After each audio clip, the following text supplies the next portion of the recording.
Hello everyone, welcome to civil staff Himachal. So आज है हमारा डे 2 ऑफ सोसाइटी, जहां पर हम मेंस के आंसर राइटिंग्स को प्रैक्टिस कर रहे हैं। Right, so let's start the session. सबसे पहला क्वेश्चन देखते हैं, दैट इज अगेन आपको टारगेट क्वेश्चंस दिए गए थे, उन्हीं टारगेट क्वेश्चंस को हम आज कवर कर रहे हैं। पहला क्वेश्चन था, in India women hold a vital place in society yet they remain vulnerable to various challenges. Now the question आपको इटसेल्फ बता रहा है कि जो वुमेन है वो vulnerable section of the society है, और उसकी वजह से आपको देखने को मिलता है इनके लिए काफी ज्यादा चैलेंजेस आपको देखने को मिलते हैं। सो आपसे पूछा गया है, सो women empowerment is a crucial aspect. जब हम वुमेन एम्पावरमेंट की बात करते हैं तो एम्पावरमेंट का मतलब ही क्या है? That is decision making power किनके पास होनी चाहिए? That is it must rely with the women. So जो वुमेन एम्पावरमेंट है, it is the need of the hour, it is very crucial. तभी आप कह सकते हो कि एक जस्ट सोसाइटी बन पाएगी। Right, in this slide discuss various initiatives. बहुत सारे इनिशिएटिव्स चला रही है गवर्नमेंट। अब कौन कौन से इनिशिएटिव्स हैं जिसकी वजह से हम वुमेन एम्पावरमेंट को प्रमोट कर रहे हैं? राइट, सो आपने वहीं से स्टार्ट करना है। सो आपको यहाँ पर इंपॉर्टेंस बतानी है women in society and the position as a vulnerable section, यहाँ से स्टार्ट करना है। उसके बाद चैलेंजेस आपको बताने हैं और कौन कौन से वेरियस इनिशिएटिव्स हैं जो कि उनके एम्पावरमेंट के लिए लिए गए हैं, एंड इवेंचुअली आपको वे फॉरवर्ड या कंक्लूजन बताना है। Right, so let's start. देखिए, इंट्रोडक्शन में आप लिख सकते हैं वुमेन एम्पावरमेंट को यहाँ पर डिफाइन कर सकते हैं। सो women empowerment is a crucial aspect of societal progress, जिससे कि उनके पास डिसीजन मेकिंग प्रोसेस, वो उस डिसीजन मेकिंग प्रोसेस में ये पार्टिसिपेट कर पाए। स्पेशली जब हम आर्टिकल 15 क्लॉज 3 की बात करते हैं तो यहाँ पर भी स्पेशल सर्कमस्टांसेस, जिसको हम पॉजिटिव एफर्मेशन या एफर्मेटिव डिसीजन कहा जाता है, जिसको पॉजिटिव डिस्क्रिमिनेशन भी कहा जाता है, तो चिल्ड्रन एंड वुमेन के लिए यहाँ पर गवर्नमेंट जो है वो स्पेशल स्टेप्स ले सकती है। तो इन दी फंडामेंटल राइट्स इवेंचुअली भी क्या दे रखा है कि जो वुमेन है उनको हमें क्या करना है? एम्पावर करना है।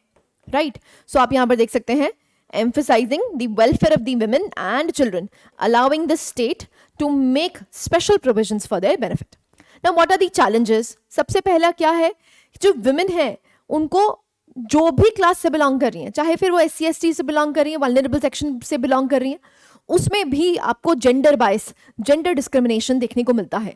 So women from all classes, religion, caste and ethnic background experience day-to-day life challenges. सबसे पहला क्या है? लो स्किल, लो एजुकेशन, लो हेल्थ केयर। ये आपको प्राइमरी चीजें देखने को मिलती हैं जो कि सबसे बड़ा चैलेंज है वुमेन एम्पावरमेंट में। ऐसे ही high experience of violence at home, तो डोमेस्टिक वायलेंस के केसेस आपको बहुत ज्यादा देखने को मिलते हैं, किसके अगेंस्ट? वुमेन के against. Right, caste based discrimination is faced even in the urban areas. Urban areas में भी आपको कास्ट बेस्ड डिस्टिंक्शंस देखने को मिलेंगी। So specially if a women is belonging to ST community and she is a women, तो उनको और भी ज्यादा वल्नरेबिलिटी होती है compare to a male ST। Right, so that is why यहाँ पर आपको कास्ट बेस्ड डिस्क्रिमिनेशन भी देखने को मिलती है। SCs, STs and Muslim women lag behind in almost all the key socio economic development indicators. जितने भी की इंडिकेटर्स हैं उसमें स्पेसिफिकली जब हम माइनॉरिटी सेक्शन की बात करते हैं, उनकी वुमेन काफी ज्यादा लैग बिहाइंड करती हैं। सो ये चैलेंज ही है। ठीक है, ऐसे ही अगर हम बात करते हैं, जो विडोज हैं दे एक्सपीरियंस एलिनेशन, सोसाइटी का वो पार्ट नहीं मानी जाती है, इंक्लूसिव डेवलपमेंट की बात नहीं होती। Right, so these are some of the challenges that are faced by women. Now the question was कि भाई गवर्नमेंट क्या कर रही है, क्या एड्रेस करने के लिए इन्होंने क्या क्या स्टेप्स लिए हैं? तो बहुत सारी स्कीम चल रही हैं, जैसे आप देख सकते हैं एक्सेस टू एजुकेशन। सो अगर हम RTE की बात करते हैं तो वहां पर राइट टू एजुकेशन के तहत 6 to 14 ईयर्स के बच्चों को यहाँ पर फ्री एंड कंपल्सरी एजुकेशन दी हुई है, प्लस आपको फाइनेंशियल असिस्टेंस देखने को मिलती है। सो जो marginalise section of the society है उनके लिए भी काफी सारी स्कीम्स चल रही हैं। एम्प्लॉयमेंट अपॉर्चुनिटीज यहाँ पर प्रमोट करने की बात की गई है, एंड हेल्थ एंड वेलबींग को भी प्रमोट करने की बात की गई है। तो आप कह सकते हैं इन मेजर एजेंडाज पे काफी सारी स्कीम्स चल रही हैं। राइट, अब वो स्कीम्स क्या हैं वो देख लेते हैं। सबसे पहले बेटी बचाओ बेटी पढ़ाओ प्रोग्राम, ऐसे ही PM मातृ वंदना योजना बहुत ही इंपॉर्टेंट है, जो कि क्या इंप्रूव कर रहा है? हेल्थ को इंप्रूव कर रहा है। So improved health and nutrition to pregnant and nursing mothers, very important, it is PM Matru Vandana Yojana. Scheme for adolescent girls, so यहाँ पर आपको देखने को मिलता है जिसमें उनको nutrition, life skills, home skills सिखाई जाती हैं। ऐसे ही प्रधानमंत्री महिला शक्ति केंद्र स्कीम, यहाँ पर क्या किया गया है, इन्वॉल्वमेंट की गई है स्टूडेंट वॉलंटियर्स की for the empowerment of rural women. So specifically जो रूरल वुमेन है उनको एम्पावर करने के लिए कम्युनिटी पार्टिसिपेशन आपको देखने को मिलती है। ऐसे ही नेशनल क्रच स्कीम, सो जो भी वर्किंग वुमेन है उनके बच्चों के लिए यहाँ पर क्या बनाया गया है, क्रच बनाई गई है, राइट। ऐसे ही राष्ट्रीय महिला कोष, सो यहाँ पर क्या है, माइक्रो क्रेडिट प्रोवाइड करना, किनको, पुअर वुमेन को क्रेडिट प्रोवाइड करना जिससे कि वो अपने स्किल को एनहांस कर सके एंड यहाँ पर एंटरप्रेन्योरशिप स्किल्स दिखा सके। ऐसे ही आपको देखने को मिलता है स्वधार गृह। नाउ बेसिकली रिहैबिलिटेशन सेंटर है, ये किसके लिए, जो डेस्टिट्यूट है, मतलब जो वल्नरेबल है, जो यहाँ पर डेस्टिट्यूट वुमेन है उनके लिए एक रिहैबिलिटेशन स्कीम चल रही है विच इज नोन एज स्वधार गृह, राइट। सो आपको बहुत सारी स्कीम्स देखने को मिलती है। ऐसे ही उज्ज्वला स्कीम की अगर बात करते हैं तो जो ट्रैफिकिंग है, human trafficking, specially women trafficking की बात करते हैं तो उसके लिए भी आपको उज्ज्वला स्कीम देखने को मिलती है। सो बहुत सारी स्कीम्स है जो आपके दिमाग में आ रहा है, अब these are one few of them, ठीक है। बहुत सारी ऐसी स्कीम्स चलती हैं जो स्पेसिफिकली केंद्रित किसके लिए हैं, विमेन के लिए, right. Now what can be the way forward. अब देखिए हमने स्कीम्स तो बहुत सारी बना दी, लॉज बहुत सारे बना दिए, लेकिन जब तक उसकी इंप्लीमेंटेशन प्रॉपर नहीं है तब तक वो फुलफिल नहीं हो पाएगा। तो what we need, stricter laws are not enough, time bound disposal of justice, so that is the necessary thing कि बेसिकली जस्टिस प्रोवाइड करना, ठीक है। सो वो इंपॉर्टेंट है। प्लस जो भी स्पेशल नीड्स हैं सिंगल वुमेन की, जैसे विडोज आपको देखने को मिलती हैं, सेपरेटेड, डाइवोर्स्ड, सो बेसिकली उनको ज्यादा ध्यान रखने की जरूरत है। सो यहाँ पर आपको एक कोट भी देखने को मिलता है, when we empower the women in a family we empower the entire household. This is important. अगर आप एम्पावर कर रहे हो कि वुमेन को, प्लस जब हम इकोनॉमिक कंट्रीब्यूशन की बात करें तो हमारी जीडीपी में काफी ज्यादा स्ट्रेंथन होगी। सो अगर आप एक वुमेन को एम्पावर कर रहे हो, एक पूरे हाउस होल्ड को एम्पावर कर रहे हो, एंड इवेंचुअली इसके रेपरकशंस आपको नेशनल लेवल पे देखने को मिलेंगे, right? So when we support women's education, we ensure that the entire family is educated. When we facilitate her good health, we keep the entire family health. When we secure her future, we secure the future of the entire home. So that is why educating the women and you can say कि उनको health benefits यहाँ पर provide करके हम पूरे nation का ख्याल रख सकते हैं, right. So that is why आप इससे कंक्लूजन कर सकते हैं why women is so important, right. Next question पे मूव करते हैं, what are the salient features of national education policy. बहुत ही सिंपल सा क्वेश्चन है, आपसे सेलिएंट फीचर्स पूछे हुए हैं and would it be able to solve the issues. जो इश्यूज आपको प्रेवलेंट देखने को मिल रहे हैं क्या वो रिजॉल्व कर पाएगा। सो आपको यहाँ पर क्या करना है, आप बता दीजिए। अगर न्यू एजुकेशन पॉलिसी की बात करते हैं तो ये तरह से पैराडाइम शिफ्ट है। सो जो हमारी 1980s की पॉलिसी थी वो आज 2020 में आपको शिफ्ट होती हुई दिखती है। सो एजुकेशन सेक्टर के लिए एक लैंडमार्क डिसीजन आपको देखने को मिलता है, एक लैंडमार्क मूवमेंट देखने को मिलता है। So that is why it is said as paradigm shift in the educational sector. Educational sector में ये एक पैराडाइम शिफ्ट की तरह आपको देखने को मिलता है। सेलेंट फीचर्स की बात करते हैं तो आप बता सकते हैं यहाँ पर स्कूल एजुकेशन को रिस्ट्रक्चर किया गया है। जो एग्जिस्टिंग 10+2 सिस्टम था इसको डिवाइड कर दिया गया है 5+3+3+4 फॉर्मेट में, बहुत इंपॉर्टेंट है। नेक्स्ट अगर हम बात करते हैं एग्जाम्स को भी रिस्ट्रक्चर कर दिया गया है। जो 10th और 12th के एग्जाम्स हैं they are to be held in 2 difficulty levels. 2 difficulty levels में स्टैंडर्ड में आपको देखने को मिलेगा और एक बेसिक देखने को मिलेगा, राइट। नाउ रिस्ट्रक्चरिंग इंस्टीट्यूशंस जैसे यूजीसी, एनसीटीई, इनको भी रिस्ट्रक्चराइज करा जा रहा है जो कि रिप्लेस किया जाएगा by higher education commission of India, right. Restructuring assessments, now assessments को भी रिस्ट्रक्चर करा गया है। जैसे समेटिव असेसमेंट्स आपको देखने को मिल रही है, तो ऐसा नहीं है, कॉन्टिन्यूअस इवैल्यूएशन भी होती रहेगी और यहाँ पर आपको समेटिव असेसमेंट्स देखने को मिल रही हैं। एंड टेक्नोलॉजी की enhancement, now we have entered into 21st century and technology is the new gold, right. So इसीलिए टेक्नोलॉजी को हम इंप्रूव करने के लिए काफी कुछ कर रहे हैं, जैसे कि आपको देखने को मिलता है, जिससे कि हम स्टूडेंट्स की ग्रोथ को ट्रैक कर सकें।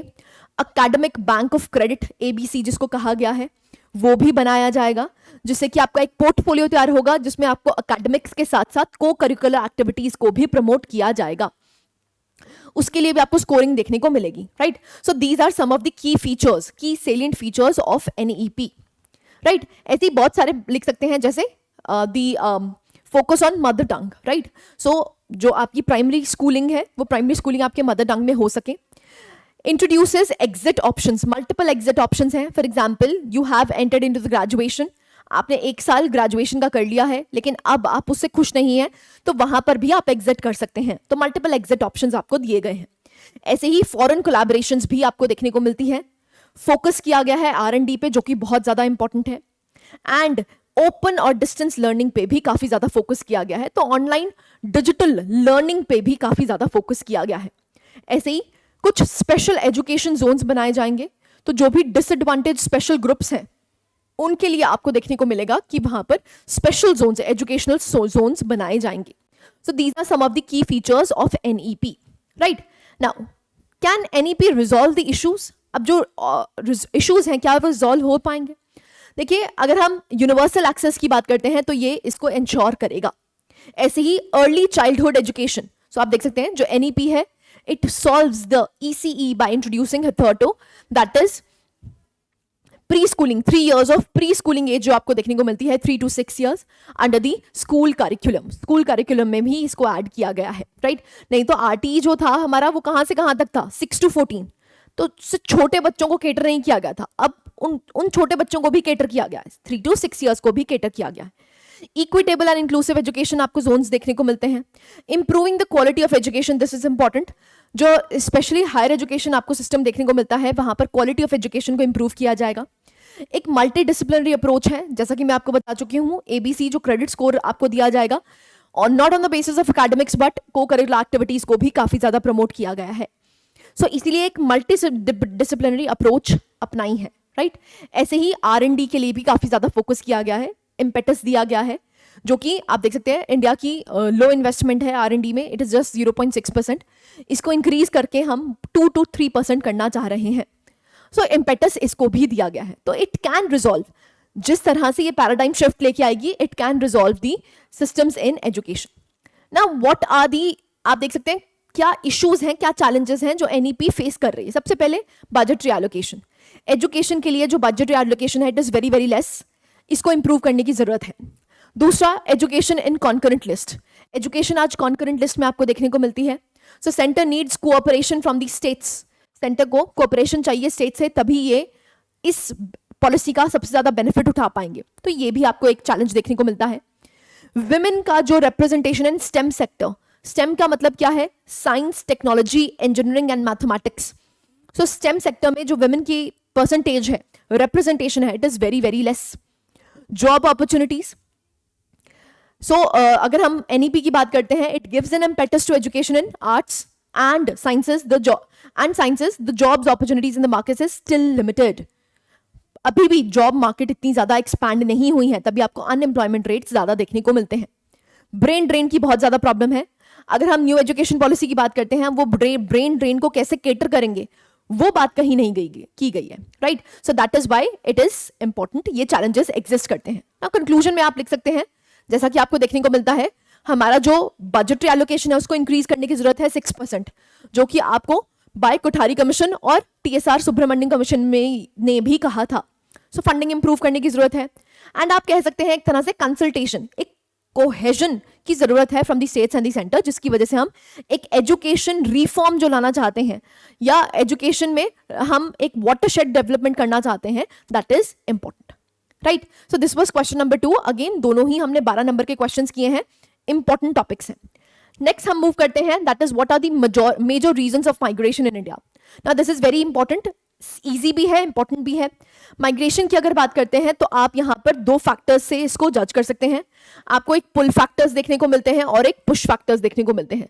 तो उस फैक्टर से भी आप इसको डिसइंटीग्रेट कर सकते हैं। What are the pull factors and what are the push factors that enhances migration.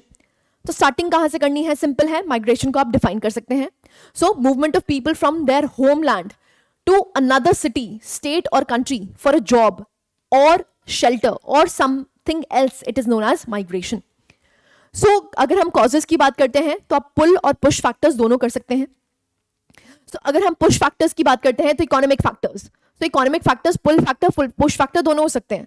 आपको एक अर्बन एरिया की जॉब बहुत ज्यादा ल्योर कर रही है, जो आपको ज्यादा पैसा भी दे रही है और आपको बेनिफिट्स प्रोवाइड कर रही है, तो वो आपके लिए क्या हो जाएगा, एक पुल फैक्टर हो जाएगा। तो इकोनॉमिक फैक्टर्स, ठीक है, ऐसी socio political factors. And third one is the ecological factors. Ecological factors भी आपको देखने को मिलते हैं, जैसे फॉर एग्जांपल अगर हम दिल्ली एनसीआर रीजन की बात करते हैं, वहां पर आपको पोल्यूशन बहुत ज्यादा देखने को मिलता है, तो many people are moving towards Pune. वो पुणे क्यों जाना चाहते हैं? क्योंकि वहां का एनवायरमेंट अच्छा है, वहां पर जॉब अपॉर्चुनिटीज भी हैं। तो इकोलॉजिकल फैक्टर्स की वजह से भी आपको क्या देखने को मिलता है? माइग्रेशन देखने को मिलती है, राइट। सो पुल फैक्टर्स, पुश फैक्टर्स, दोनों में आप इसको डिवाइड कर सकते हैं, ठीक है। माइग्रेशन की डेफिनेशन लिखिए, उसके बाद pull factors, push factors, these are some of the causes that are related with migration. Conclusion की अगर बात करते हैं, देखो ये वेरियस रीजन से हो सकती है, और आप कह सकते हैं माइग्रेशन एक प्रोसेस है जो चलेगा, लेकिन हम क्या कर सकते हैं? जो आपको डिस्ट्रेस में माइग्रेशन करनी पड़ती है, डिस्ट्रेस का मतलब क्या है? बेसिकली आपको मजबूरी में माइग्रेशन करनी पड़ती है, वो ना करनी पड़े, क्योंकि माइग्रेशन एक प्रोसीजर है, एक प्रोसेस है, वो कभी स्टॉप नहीं होगा, वो तो होता ही रहेगा। लेकिन यहाँ पर जो डिस्ट्रेस माइग्रेशन है, अब सपोजेडली आपके पास वहां पर स्कूलिंग और एजुकेशन सेक्टर्स नहीं है, वहां पर कॉलेजेस नहीं है, वहां पर स्कूल्स नहीं है, वहां पर हेल्थ केयर सेंटर नहीं है, तो आपको मजबूरी में कहीं और जाना पड़ता है, राइट। तो ये जो माइग्रेशन है ये एक सस्टेनेबल वे में हो सके। और माइग्रेशन देखो, दिल्ली में बहुत लोग आए लेकिन स्लम्स बन गए बड़े बड़े, तो क्या माइग्रेशन का बेनिफिट हुआ? नहीं हुआ। इसीलिए कहा जाता है कि जो माइग्रेशन है उसको सस्टेनेबल बनाने के लिए जो होम सिटी है, मतलब जहां से माइग्रेशन हो रही है, उसकी भी ओवरहॉलिंग चाहिए, उसकी भी ओवरऑल होलिस्टिक डेवलपमेंट चाहिए, और जो डेस्टिनेशन है जहां पर लोग जा रहे हैं उसकी भी आपको एक सस्टेनेबल डेवलपमेंट का प्लान चाहिए, तभी जो माइग्रेशन है वो स्मूथ हो पाएगी, राइट। क्लैरिटी है? सो यहां पर हमने 3 क्वेश्चंस को डिस्कस किया है, राइट। सो हमारा डे 1 था सोसाइटी का, डे 2 था सोसाइटी का, that we have discuss 6 questions in all, जो कि आपको 12 मार्कर और 8 मार्कर क्वेश्चंस देखने को मिलते हैं, राइट। सो आप यहां पर देख सकते हैं, आप अपने आंसर्स को सबमिट कर सकते हैं on this website. So this was it from my side. I hope you like the lecture. Thank you very much.